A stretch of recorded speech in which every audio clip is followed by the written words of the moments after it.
Welcome to the First Round Fantasy Podcast, your first choice for second round advice, with your hosts, Gabriel Miramontes and Jacob Bartley. Burrow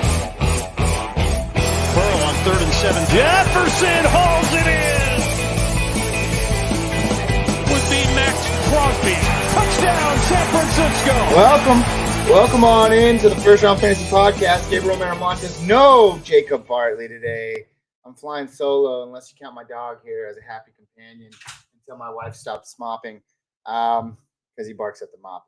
Welcome on into the First Round Fantasy Podcast today. If you see anything you like, heard, or whatever else, feel free to like and subscribe. We appreciate it all the more. And we'll give you a big air high five because even though we're not together in person, we're together on this great big thing we call the internet. And that's pretty cool. Going over start sit questions today. If I get some, if not, we're looking at matchups. For instance, let's see Bengals at Browns today. Some matchups there. You're starting Joe Burrow. Missed the entirety of the 2020-23 preseason with that calf injury. You're still starting him. If he's not a top 5 guy, he's a top 10 guy. You know, he's a QB1. You know, you're starting Joe Burrow. Joe Mixon, you're starting him. Let's see. You're starting Jamar Chase. You're starting T. Higgins. Are you starting Irv Smith, tight end for the Bengals? Probably not. First year, still 25. Been in the league for about 3 years now. Can get it together. I'd like to see him do it first. He's outside of my top 15 today. On the Browns side of the ball, Deshaun Watson. Been off on him all off season. You know, I wish I'm wrong. I want success, you know, in fantasy football. But I will say that I'm not a big fan of him. So I'm not necessarily not rooting for him. I just haven't seen anything I liked in preseason. Is the rust still there? I don't know. Does that mean you start Amari Cooper? Yes, he's a wide receiver 2-3 for me. Elijah Moore, he's a flex. Obviously, that's decisions that we'll talk about today. David Njoku, drafted him in one league this year. I'm starting him there. Otherwise, if I have 2 QBs, whatever it may be, I'd rather start Freiermuth against San Francisco. I'd probably start now, Komet, I wouldn't go any further than that. But Freiermuth is a good example there. Richard Hernandez says James Cook or Raheem Mostert today. If Raheem Mostert's getting that whole backfield, I'd say you start him. He's probably going to get about 15 carries or so. That offense looks pretty dynamic. James Cook looked great in the preseason. As soon as Damian Harris came back, goal line work. So it's like, what are you going to get today out of James Cook? I'd prefer to just wait and see. And if he goes on your bench today and he maybe puts up 10 to 12 points and Raheem Mostert puts up 9 points, we're going like worst case scenario here. I wouldn't feel too bad about it unless you lost by like 3 points. But, you know, in hindsight, I want to get the guy that I know that had work last season. Raheem Mostert had a lot of work last season when he wasn't injured. He was very effective, especially that last couple of weeks of the season. So Raheem Mostert for me there until we see that James Cook is all about it. Thanks, Richard, man. I appreciate you. And remember, you get the ultimate decision here. It's your call. I lean Raheem Mostert here. Thanks, man. I appreciate you. I think that's enough for the Browns and Bengals. Let's move on to the Texans and Ravens today. Texans, do you even start Dameon Pierce? I don't know. Probably not my go-to guy. Not an RB2 for me this week. He's more of an RB3. He's going to get the workload. He's going to get the carries. But how is this offense going to move the ball with C.J. Stroud? Very questionable. Very questionable. Probably not starting Nico Collins. You drafted him in the later rounds. No Robert Woods. No Tank Dell. He's on special teams designation.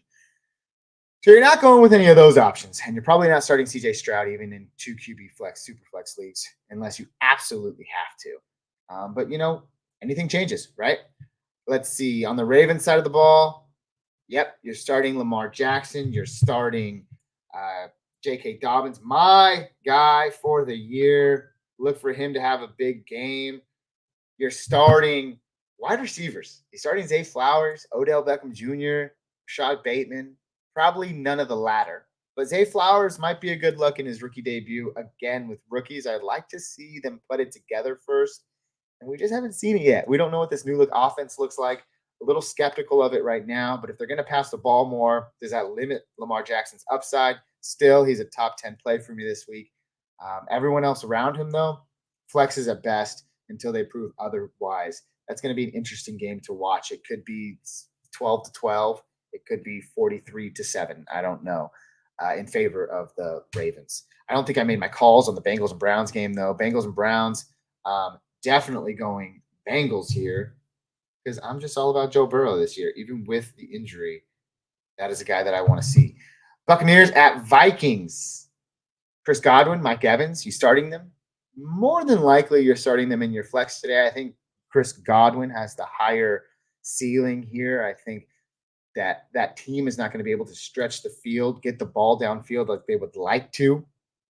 So I'd likely think Chris Godwin in the slot, short, intermediate routes is going to see a lot of action today. We got a little dose of that in the preseason. We saw him put together a really great game, 5 catches, 5 receptions, or 5 targets, 5 receptions, put a really good game together there. Chris Godwin, I think, is the guy you're going to want to start, but you obviously drafted Mike Evans to start him as well, so he should be in your lineup as a flex play. You're not starting, Baker Mayfield. Rachaad White, sleeper of the year, guaranteed workload. I don't know. It's what we see. It's what we get. I'm not really counting on any of that just yet. Again, it's week 1. No need to overreact, especially in week 1. I just like to start my familiars, right? No one's broken out yet. No one's had the game of their life yet. And if they did, they're likely sitting on your bench when it happens. It's one of those feelings, you know. Salute. Nah, man. Salute to you. Thanks for coming out. I appreciate you, Richard. Good luck today. You're going to do great, man. You're going to do great. Let's see. On the Vikings side of the ball, who are you not starting? But Madison's in that same position like Rachaad White for me. Is he going to pop off this year? There's been a lot of rumors about Ty Chandler. They can still sign Kareem Hunt at any time. He's been linked there a number of times. Rashad Jefferson. Justin Jefferson, you're starting him. No holds bars. Kirk Cousins, top 12 guy for me this week. Jordan Addison. You know, this is something I want to touch on because Jordan Addison, head coach of the Vikings, came out the other day and said, you know, we're not just going to throw him out there. He might be on a limited snap count, get exposure. And that was the exact same thing that Shane Steichen said about Jahmyr Gibbs in week 1. And what did we see? A super efficient player with a limited number of touches. And I wish I would have taken that to heart because I also had David Montgomery on my team as well, who had the better fantasy day. Well, of course, David Montgomery found the end zone. That guy's definitely going to be rising up my rankings. I don't believe that this is something that is going to be the trend throughout the year. Clearly, Jahmyr Gibbs will take hold of that backfield, or at the very least, these are both going to be very viable fantasy options. Jahmyr Gibbs in the passing game and David Montgomery with that Jamal Williams role with the touchdown upside. Both of those guys are someone I look out for. But as far as the Vikings are concerned, again, Jordan Addison supposed to see limited snaps today. There's a few places where I absolutely have to start him, but I think if you drafted him where he's going right now in the 10th and the 11th round, oh, wait, it's week 1. I guess you could say where he was going. There's likely better options that you have instead of Jordan Addison. Does that mean that you start KJ Osborne? Again, another question because that's the role that is flip-flopping today. Probably not. I'd lean on the side of caution there between the two of them, even though we know that's going to be a high-octane offense. You're also starting TJ Hawkinson as well. Good luck there. Panthers at Falcons, probably the most interesting game of the week from just the perspective of, you know, what are they going to do? How's this team going to look? Is Desmond Ridder what he needs to be? He's clearly got, 3 top 40 fantasy players there in Kyle Pitts, Drake London, and now Bijan Robinson. What can we expect today from them? Panthers, you know what? It's going to be a work in progress for them as well with Bryce Young. You're not starting him today. You're not starting Desmond Ridder either, at least if you are not in a 2 QB flex league, you're not starting either of these QBs today. You're starting Bijan, fire him up. That's the only rookie today that we haven't heard anything about limited workload. You don't do that when you're drafted as a top 10 guy in the NFL. Expect to roll him out there, passing game, running game. It should be a great day for him. Drake London, you're starting him. He's a flex play for me this week in the 2 leagues that I do have him. Who else? Kyle Pitts. This is the season, right? Everyone says it. We've been saying it for 3 years now. This is the season for Kyle Pitts. If Desmond Ridder can improve, can he support 2 viable receiving options, I want to be bullish and say that he can. I'd love to know your thoughts. Feel free to let them down in the comments. But this week, of course, he's a locked and loaded top 12 guy for me. I'd argue to say you could probably go as early as top 8, but we know how that turns out, right? So bear with us there. Adam Thielen, unfortunately, it's probably an injury waiting to happen. You're not starting Jonathan Mingo. DJ Chark is out. Unless you absolutely have to, those are guys that you can look at. I just feel like there are better options. I'd love to hear some down in the comments. And that's it for that game. Let's move on to the Arizona Cardinals and the Washington Commanders. Man, Cardinals going for the worst record in the NFL this year. They're going to stack Caleb Williams and Marvin Harrison Jr., 2 generational talents. Expect it. Book it down. I'm saying it week 1. This is what you're going to get. Caleb Williams, Marvin Harrison Jr. in 2024. But in 2023, who can you start? I'm not really looking to start anyone from this game on the Cardinals side of the ball. James Conner vaguely comes in as a running back 3 for me, mainly because of pure volume.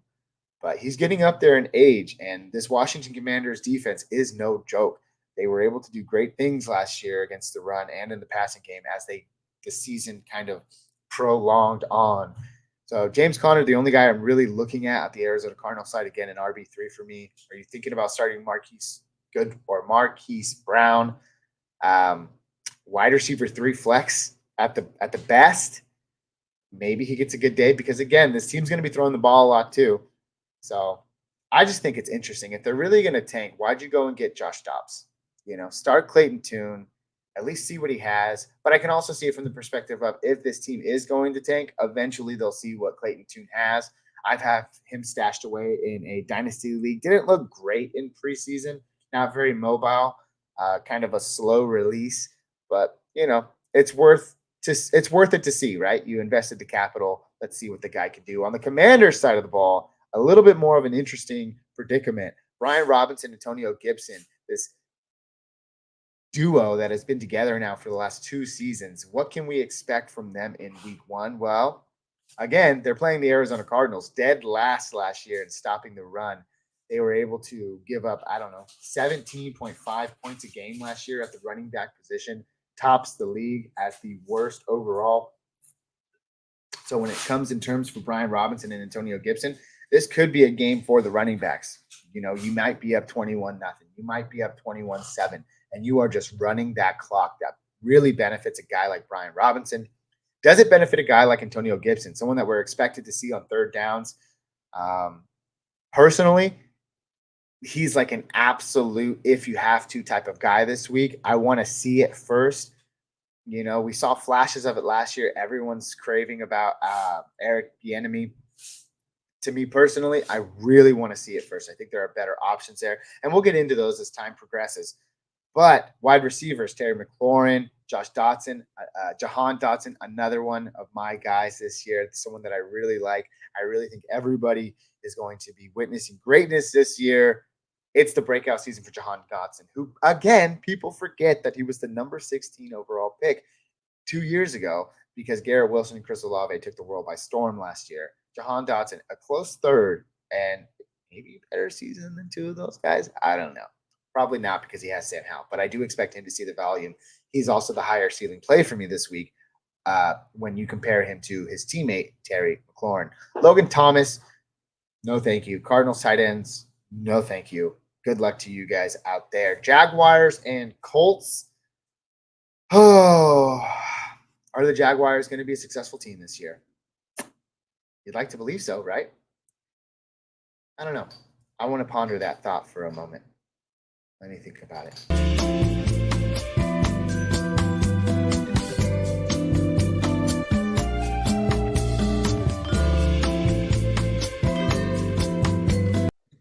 Of course, I expect them to be a better offense this year. Trevor Lawrence, Calvin Ridley, Christian Kirk, all viable options that you are starting today.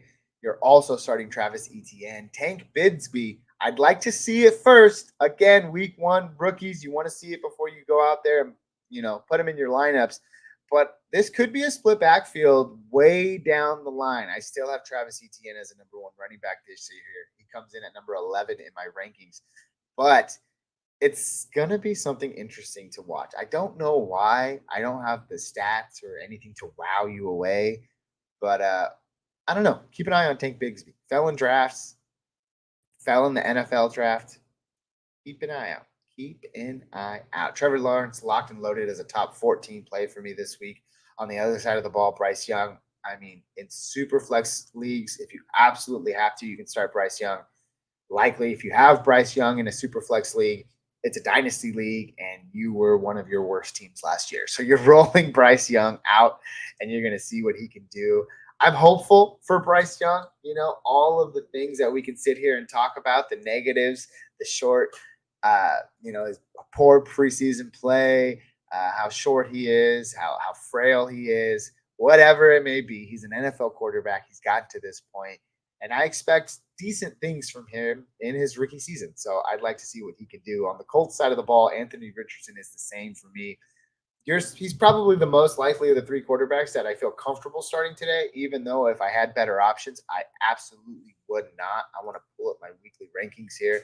I have Anthony Richardson right around 18. I'm starting Russell Wilson and Aaron Rodgers over him. I'd probably start Derek Carr over him. Right when it gets to about Sam Howell is when I have some questions. Yeah, I'd probably throw Anthony Richardson out there, see what he can do. We have to remember that any running person, whether it's a QB or running back, does extremely well against the Carolina Panthers, especially if you're an Indianapolis Colt. So, there's a world where he has a great first week this year. I just don't think they unleash him in week one. Deion Jackson is my start of the week. He's at the running back position. I think you can start him just fine. Looking at my running back rankings here, he doesn't really crack the top 20 or anything. He's not going to blow you away, but I think he's a nice flex play.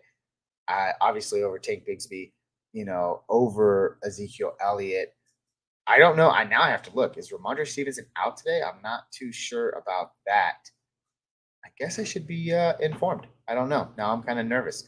But nonetheless, someone that I'm looking at, I think you should start Deion Jackson this week. Wide receiving options, ton of question marks. Michael Pittman Jr., I'd like to wait till I see it, or at least he's a wide receiver 3 for me today. Let's see. Rookie wide receiver there, not starting him. Alec Pierce, not starting him. Jelani Woods, not starting him. So it's really, really, really tough decisions in that game. I'm not starting any of those guys if I have better options. Alexander Madison or Kenneth Walker, full PPR this week. My absolute gut tells me Kenneth Walker, but that groin injury scares me. So my professional opinion would probably be Alexander Madison there. Expect that to be a game with a lot of flowing points. Alexander Madison should be the better play looking at the rankings I have here this week, because you know why? I throw them together throughout the week. I have Kenneth Walker right around 16, and believe it or not, I have Alexander Madison at 15. So I'm going to go ahead and go with Alexander Madison this week. I think he has the slightly better matchup. That Tampa Bay defense looks good on paper, but they're an aging defense. That team on offense is probably going to be poor. I expect the Vikings to control the ball a lot in this game. So with that being said, I am going to go with Alexander Madison here. Kenneth Walker, I would if he was completely healthy. That groin injury scares me a little bit. I don't think Los Angeles Rams are anything to be scared of. That game could also be a complete massacre.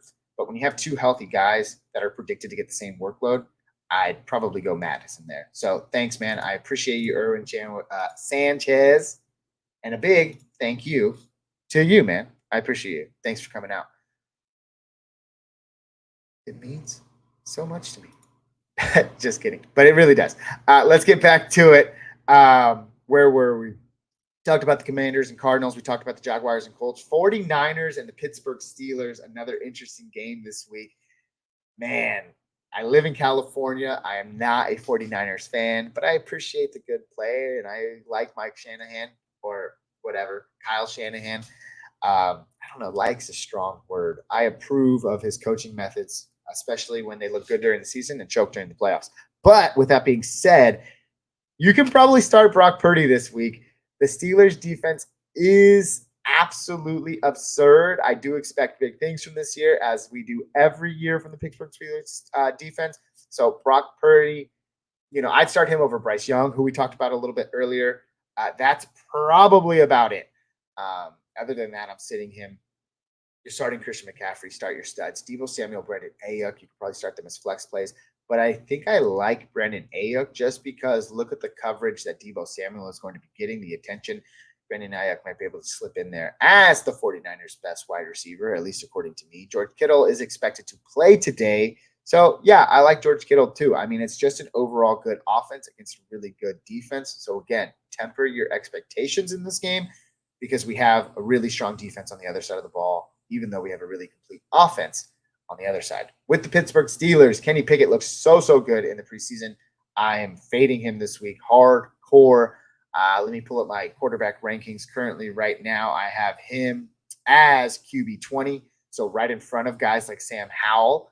And that's not true. I have him at 19 because I have Jordan Love. I have Jordan Love at 19, Kenny Pickett at 20, and Sam Howell at 21. So that's the group that I'm looking at right here. Derek Carr right in front of them if you're interested. But, that's still outside 12 QB, 1 QB leagues, whatever it is. You're not starting him there. Super flex leagues, yeah, you could probably roll him out there as a healthy start, but don't expect big things from him. George Pickens, Deontay Johnson. What are we going to do? I expect Deontay Johnson to see more of a workload this week. Again, San Francisco Niners defense, it's pretty darn good. Because of that, expect the play of field to be short, intermediate. That's where Deontay Johnson usually does most of his work, whereas George Pickens likes to make insane catches because he has no separation. Even the juke in the preseason that we saw, I think it was like week 3 of the preseason or something, that juke looked so slow. It was so interesting to me. I don't know. I have Pickens. I drafted him in one of my redraft leagues. He's on my bench today. I can go ahead and look that up, see who I'm starting him over. But I don't know, man. A lot of questions about George Pickett this year. I do think he is obviously, Steelers' future wide receiver 1. But this week I'm starting London and Ayuk over him. So in my redraft league, one of my favorite redraft leagues, one that means a lot to me. I play in a lot of leagues. I have a lot of meaningful feelings in this league. Drake London, Brandon Ayuk hold my flex spots. I have Jahan Dotson, my guy for the year, and George Pickens on the bench to start. But you know what? Likely before game time, they both play. Brandon Ayuk and Jahan Dotson both play at 10. I'll probably switch Jahan Dotson into my starting lineup. Matter of fact, folks, I'm doing that right now. Put your money where your mouth is. Jahan Dotson is my player of the year this year, him and J.K. Dobbins. So I made the switch. Jahan Dotson is now in my lineup over Brandon Ayuk. But again, on that Steelers side of the ball, yeah, you just heard me talk about Pickens. You can start Pratt Freiermuth. Again, another short intermediate target guy, maybe 5 or 6 targets today, falls in the end zone, gets lucky. You can start him with a little bit more confidence than I would with George Pickens, at least. Deontay Johnson is by far my most prized possession in that Steelers offense. At the running back position, Najee Harris and Jaylen Warren, a topic of discussion for me throughout the preseason. What can we expect from those two? I'm not going to go and start Jaylen Warren in week 1, but there is clearly some sort of committee coming. Even though if it's not in week 1, we should expect to see it pretty soon. Najee Harris, a guy that I'm fading this week, especially against that tough 49ers defense. He's probably an RB3, and he's probably in your starting lineup. Tennessee Titans at the New Orleans Saints. Ryan Tannehill, low-end QB2, probably in that 20 range where I was just talking about those other guys. That does not mean that you should start DeAndre Hopkins. Yeah, you can. He's a wide receiver 2 at best. Wide receiver 3 is more of his floor for where I think this season is. But, hey, new offensive coordinator, what can they do? So many questions in week 1. Can we see it? I'll have to wait and see. Derrick Henry, roll him out there, 29 and still flying. Expect big things from Derrick Henry this year on a reduced workload, calling it out now. New Orleans Saints, you can start Derek Carr with confidence. You can start Jamal Williams with confidence. You can start Chris Olave with confidence. Those are all guys ranked pretty highly for me this week. You can start Michael Thomas as a wide receiver 3. That's probably where I'm leaning. A.T. Perry ruled out. Kendra Miller ruled out. Those are guys that you want to keep an eye on later in the season, but obviously not today. Raiders and Broncos. I'm so pumped for the Raiders this season. As you guys all know, I'm from California. That's my team. But not starting Jimmy Garoppolo this week. I made a really funny trade in one of our dynasty leagues. I don't know what I was thinking. It's because I play in too many leagues, and when I got the trade, I thought it was for a different league where I actually needed a QB. And instead, I acquired him for like a third-round pick in another league where I already had Burrow, Fields, Sam Howell, and Jordan Love as my quarterback room. And so acquiring him, I was like, oh my goodness, what did I just do? And I ended up dropping him because I don't need 5 quarterbacks. And that's kind of my view on Jimmy Garoppolo. We all know what he can do. He's a great game manager. I think that if the Raiders can get out to like a 4-1 start, a 5-2 start this season, then let's keep that trend rolling. But if the Raiders get out to a 0-3 start this season, a 2-5 start this season, then we can expect to see Aiden O'Connell pretty soon and vie for one of those top 3 quarterback prospects in the 2024 draft in Caleb Williams, Drake May, and Bo Nix. I don't like saying that because I like to have great expectations every year for my team. But, this is the predicament we find ourselves in. You're starting Devontae Adams. He's a low-end wide receiver 1. You're starting Josh Jacobs, a low-end RB1 as well. That's pretty much it. No Michael Mayer for me. Want to see it till I believe it. No Jimmy Garoppolo, as I stated, even in 2 QB flex leagues, which is that league that I was talking about earlier. That's pretty much it for me. I don't really want to touch another Raider. Broncos side of the ball, Russell Wilson. If you can wait, I'd love to. You probably drafted him in the later rounds, even if you did, so you probably have a better option already. But if you had to, you can roll him out here. I'm going to pull up my quarterback rankings. I currently have him at right around 19-20 this week. So in that Sam Howell discussion, right when you get past those veterans, Aaron Rodgers, Derek Carr, Jared Goff, even I had above him, that's where I'd start to consider Russell Wilson. So before Sam Howell, Kenny Pickett, and Jordan Love, those guys that are going to come out and show us what they can do, I have the veteran right in there between those guys or in front of those guys. Javonte Williams, Samaje Perine, that's going to be an interesting backfield to monitor for the first few weeks of the season. What are you going to do with them? You could probably roll out Samaje Perine today as a flex play. Javonte Williams, not so much, limited touches. I expect him to be seen. At least I expect him to see limited touches. Jerry Jeudy, I don't know. Is he out or is he in? This is where if I had Jacob Bartley here, he'd be able to help me out with this. I'm pretty sure he is playing today. I haven't seen anything come across my news feed that says he's out. You can probably start him. He's a low-end wide receiver 2 for starters this week. I know that Raiders defense is atrocious, but the injury scares me just a little bit. Courtland Sutton, also a low-end wide receiver 2 for me. I just want to see what this offense does before I project them out any further. And that's it on that side of the ball. Tight ends. Greg Dulcich, if you have to, you can. I think everybody was a little bit scared in the preseason when we saw Adam Troutman get work in front of him, but it's just a bluff. If this team needs to put up points on offense, they're going to put all their weapons out there. Greg Dulcich, clearly the better pass catcher than Adam Troutman. He's still right on the cusp of that top 15 player spot for me this week. So Greg Dulcich should be a fine option at tight end, but again, temper your expectations. Don't expect too much from him. Eagles and Patriots, pretty easy one for me. You're starting Kenny. Not Kenny. Who was it? Rashad Penny. Easy scratch today. So fire up DeAndre Swift. Fire up Kenneth Gainwell. Everybody else, Goddard, Smith, AJ Brown, Jalen Hurts. You're doing it. On the Patriots side of the ball, you're not doing it. Avoid everybody. Avoid wide receivers. Avoid Mac Jones, Ramondre Stevenson. I need to just see that now. Is he playing or is he not? This is my last one before I get out of here for the day. Let me see. Latest news. 5 minutes before game time. Patriots Ramondre Stevenson expected to play, but what's the but? This is according to NFLnews.com.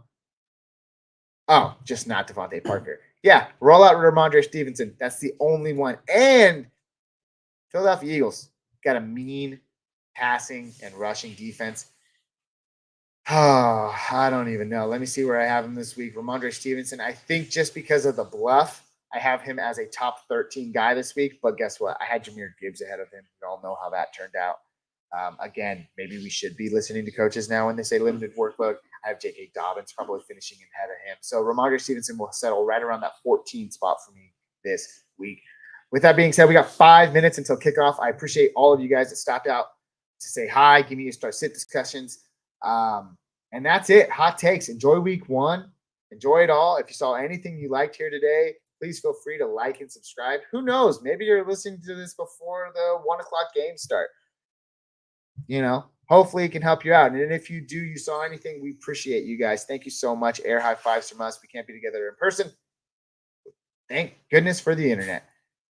Have fun, folks. Enjoy week 1. Good luck to all of you, except if I'm playing against you, then I hope your team burns down in flames. That's all for this week. We'll see you Wednesday. Have a good week 1 of fantasy football. Peace.